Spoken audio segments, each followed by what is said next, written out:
Tem um teólogo que eu gosto, né? O João, né? O João Calvino, ele vai falar dessa ideia do coração humano como aquele que a frase dele foi depois foi colocada numa linguagem de hoje do tipo nosso coração é uma fábrica de ídolos, né? Uhum. Mas o nosso coração, o ser humano, ele foi criado como um ser religioso. Então, se a gente pega Romanos capítulo 1, né? Lá o texto inspirado pelo Espírito Santo vai dizer que todo ser humano é indesculpável diante da criação, de se submeter ao Deus que existe. E aí depois ele vai falar assim, ó, e aí eles trocaram o Criador por criatura ou coisas no formato de criatura.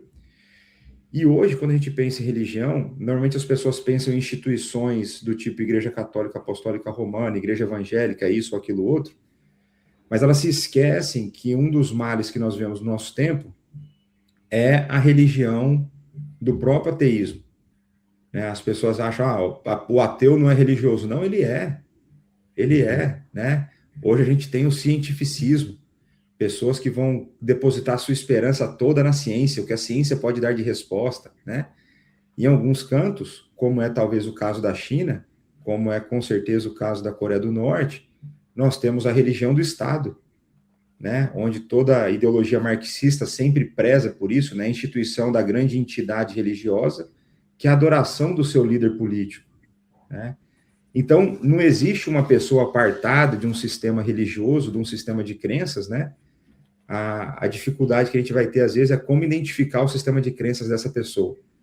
Né? Exatamente. E eu vejo assim, Léo, ao identificar isso, nós não temos, não precisamos nos amedrontar ou nos desesperar. Sim. Temos que identificar para saber qual é a estratégia que nós vamos usar, porque que nem eu falei, em tudo isso haverá sim ameaças, mas também oportunidades.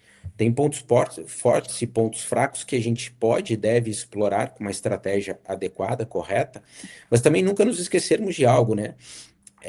Nosso Senhor Jesus domina sobre isso tudo, então nós não temos que temer ou nos preocupar, né? Nós vamos lá para Apocalipse capítulo 10, quando o João vê o anjo que tem o livrinho na mão e ele coloca, né, um pé sobre a terra, um pé sobre o mar, ele domina, ele exerce poder e autoridade e domínio sobre isso tudo.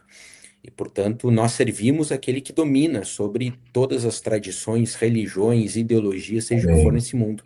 E é ele É. que nos capacita para fazer a obra. Então, se nós nos sujeitarmos a ele, nós vamos fazer a obra dele. Esse eu acho que é um ponto fundamental, não fazermos a nossa obra, mas a obra Sim. dele, né? E E ao fazer tem, a obra dele, a vitória dele e o mérito é dele, e portanto, mais interessado em nos dar sabedoria, e nos capacitar para percorrer os caminhos necessários para fazer é o próprio Deus, porque no fim o nome dele será exaltado. A gente nunca pode tirar isso de vista, né? Isso tem que ser muito claro na nossa caminhada e na nossa obra missionária.